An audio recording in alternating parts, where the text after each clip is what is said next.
Jazzcast Pros. This one's dedicated to my fathers.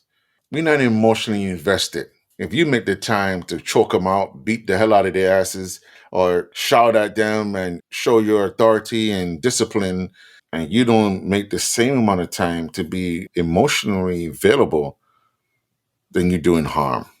You're doing harm. When a father is affectionate and supportive, it is greatly affects the child's cognitive, social development. In this regard, to be emotionally available to your children has nothing to do with the terrorizing baby mama. It has to do with you. The point is, we have to do better. That is why it's important for us to be available. You want your children to know that they can be vulnerable with you as well as you with them. Greetings. Welcome to Father Torch, the podcast to help you, the new and renewed father, cope with the anxiety and stress of fatherhood so that you can be the dad you wish you had. I'm your host, Ra, founder of Abimelech Foundation, an artist and a father of 9. My mission is to help you reclaim your power and ease your concerns about being a father in today's social climate. Today's episode, what is the role of the father? I want you to think about that for a second.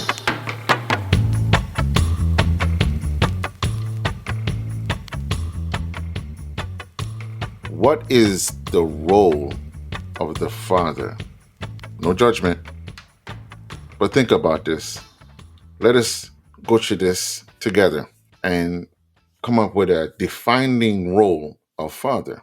Being the other parent, I like to say that because that's why we are treated sometimes like the other parent. It is essential. There is books, blogs, etc., that focus the importance of mother within the family, and that's not fair. Of course, it's kind of one-sided. Excuse me, not one-sided. It is one-sided because it took two to create one. Do the math. Having said that, we as the other half, we make up the parenthood. You understand? We as fathers make up the parenthood. So it is important and crucial as much as mothers or motherhood. We have different avenue, corners, mountains, or hills to climb, but ultimately we come to one line in that road. We can either be divided or do it together. But nonetheless, our roles do not change. We don't change our roles. Even when we're dead and gone, our roles do not change. It doesn't change, and it has not and never will. Even when you're dead and gone, again, I say this, your role as a father and a mother do not change nor waver. You are a king not because someone say you are, because you know you are. You are a son of a king. You are head of household. You are the head, which must not forget about the neck and the body, because you can do nothing without them. However, we both know in this realistic world that we have many of us who are playing dual roles and many of us who are trying our best to do that right. And for you, my brothers, I take my hat off and I salute you and I big you up because we don't honor you enough. We don't speak about you. We don't seek to honor you. You are respected. I salute. Fathers have the crucial role to play in a cognitive, social, and emotional development of their children or child. Think about that one. Fathers have a crucial role playing in the cognitive, social, and emotional development in their children's life. Now, how does that work where fathers are not dealing with themselves in the cognitive, social, and emotional development of themselves from the traumas they have endured, lived with, some haven't even conquered it. So If you think about it, that is like a deep conflict.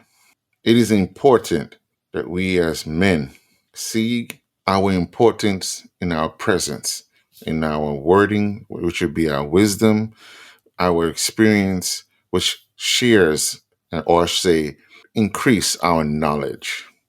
Despite our traumas, we want better for our children. To be present is to be more than simply a body or a namesake.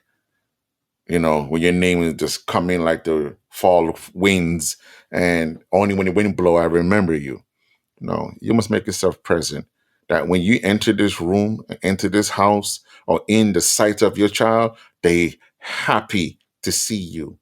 Like a wagging puppy, they are happy and please feel safe when you in their presence. And then to think of you, you want to leave that impression that they smile, even when they're mad at you. It's not hard, but however, it does require work. It does require work for us to do this. So we must be present with this. We are essential, crucial in the cognitive, social, and emotional development of our children. That means we have to be there, fathers. We have to actually remember how it was. Remember that adolescence. Remember the life lessons, the learned lessons. Because nowadays, a lot of the adolescents and the teachings and the learning are unforgiving. We live right now, literally, in an unforgiving world, society, even neighborhood, family, and friends. Sometimes ourselves. We get a definition, the true definition of we are our worst enemy. So when we have fathers and mothers that don't get along, and we have mothers who's trying to exclude the father out of the child's life, they are taking away their cognitive abilities, their social development, as well as emotional development, and then wonder why, when they reach their teenage years or they reach the adolescent years, they express themselves in such destructive ways. On one hand, most can say, well, it's because of him, or, I don't stop it from doing anything. But when you're angry and you're mad and you're in your emotions of things, you'd be surprised what you do and what you don't do. We as humans, we are messy. And I'm not going to say you cannot hurt or you should not express it. However, the one thing I beg, and I beg most mothers that they should never do, is be in the way of the father being in a child's life. Of course, if it's a pose a threat, nonsense and foolery, yeah, I understand. Even then, speak the truth. If he's an asshole, that's what he is. And if he's a killer, that's what he is. And let it be known that although you don't have the answer of why they do what they do, however, you are an individual and you don't need to repeat those things. And, instilling them that they are loved and they will be embraced no matter what. But however, for those who block, who cause financial as well as mental anguish, blocks these essential functions in the child's development, social ranks, cognitive development, emotional support is dangerous to block, especially in the child's adolescence. It's dangerous. It's purpose. If I guess if it was any more obvious, it would probably be a CPS case. I mean, if you have a child and you don't send them to school for a certain amount of day, they call it neglect. So how come this crucial part of parenting, as because it's not taken away from motherhood, but the crucial part that a father plays is constantly being blocked, constantly being undermined, constantly being destroyed right in front of the child's eye. So that means you are worse than the oppressor who set that system up.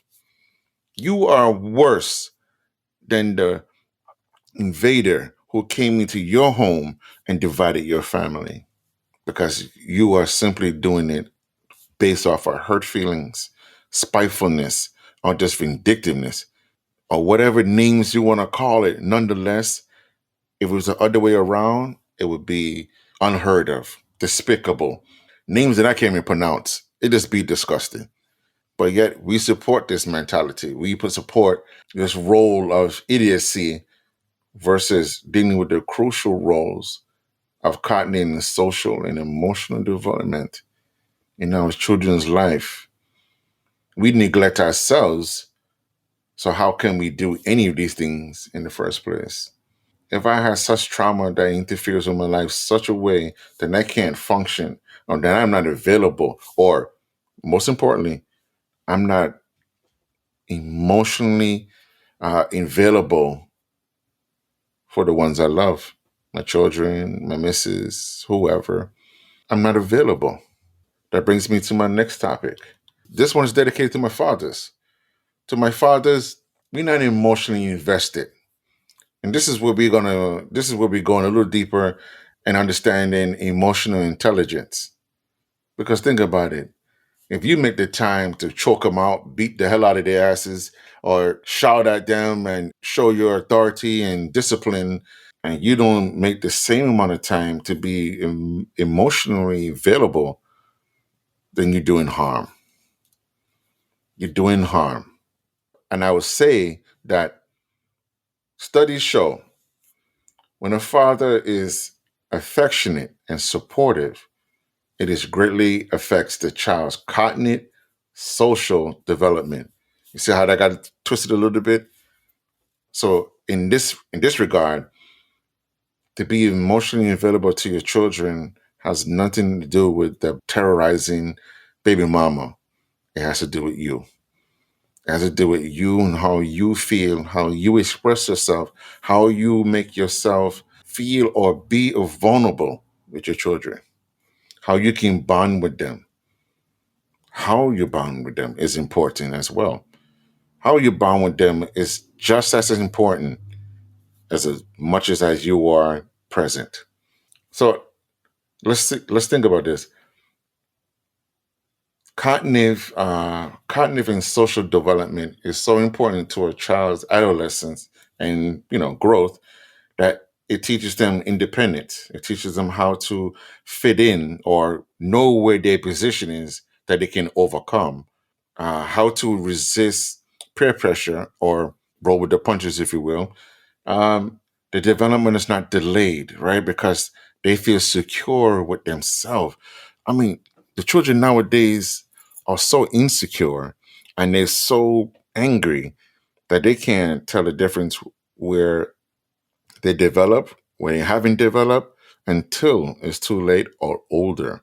Yeah, when I say too late, I'm not saying, like, death or prison, but let's say, they're old enough that they can bear children and they catch themselves being the parent now, a young parent. And they didn't have those developments. They didn't have that together time or that bonding time with you. They themselves are trying to outlive what you've done without any guidance or blueprint. They're going to simply just copy who they fancy, you know, who may seem like they're doing it right because from afar, they look like you're doing the damn thing. In all of truth and reality, they could be struggling like you, but just too prideful to show how I'm really living. We as men, we must be emotionally available, yes, but I'm not talking about boohoo crying, walking with our emotions in our sleeves, or even just be vulnerable just to being vulnerable. In my field of work or advocating for father and being in the community, it's important that we know how to engage. It's important as an advocate for fatherhood that I remind fathers of their role and how to disclose me or everything that deals with me or in that time to help motivate you to be a better father. However, we as fathers must find that ambition in ourselves and that we can overcome our anger, our depression or sadness, our loneliness, our crippling disparity of just trying to one up the past fathers' rules or regulations or whatever you want to name it, but start to one up on all the time, or simply be yourself. Watch your child grow, involve, invest, engage with your child. Start from young. Don't wait till they get into teenage years and then it's I want to bond with you now. By that time, they don't got accustomed of you not being you or not being affectionate, not being available, not being nurturing or supportive. They go to their friends who was actively listening to them, even if they get them bad advice. The fact is that they sat down and listened to them, even if they're using against them. The mere fact that they sat down, bonded with them, heard what they said, and then execute whatever mission comes after that. Something that we as fathers are supposed to be. As the authority and the head of the family, it is our mission and importance that we bond with our children. We must make ourselves available. Even in the times of discipline, even in the times of scolding, we must make ourselves available. We must be able to explain what hurts, what doesn't hurt, and what is just simply an ouch moment. Because you want your kids to know that you feel pain too. You feel sadness, you feel the same. However, because of my experience and knowledge in that experience, I have gained wisdom and understanding of how to deal with such emotions or how to develop coping mechanisms. But all they see you is standoffish, you did just to be there, then they emulate that, of course, in their own way, but it's not going to be the way that you support or like. So we have to make ourselves available, man. We have to do more than simply be there, or be a mouthpiece. Don't nobody want to hear about your struggles and how your struggles made you this, especially if you never was there or you wasn't nurturing, especially if you haven't proven your manhood in a way that is respectful, honorable, and the teachings that you promoted are repeatable, right? And when I say your manhood, because you are a man before you are a father, but your manhood should not be so hard that I don't know who you are. For a while, I idolized my father when I was younger. I idolized this man, but I did not know who he was because he became a stranger. He became just a figure. Now, I can't always say it was bad figure, but nonetheless, it was just a figure. I never looked at you as a protector. I never looked at him as, you know, um, supportive or whatever the case may be. I mean, I'm sure he has his reasons, and he was fighting a great deal of demons. And no matter how much he slayed, they invited more. And he never recharged. He never talked to anyone. He never sit down and say, boy, X, Y, and Z is because A, B, and C. And then D, E, E, F came to be. So he never, he kept everything in. And when they came out, Lord have mercy, they came out. And unfortunately, we was the casualty of that. Because something that should have been, I don't know, spilt milk, if you will.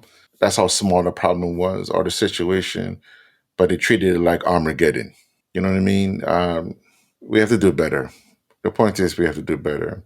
We have to do better than our past, better than what we traditionally has grown with. That is why it's important for us to be available. You want your children to know that they can be vulnerable with you as well as you with them. Of course, recognize the level, recognize your child's ability to hear you, listen to you, and act upon the advice of which you bestow upon them.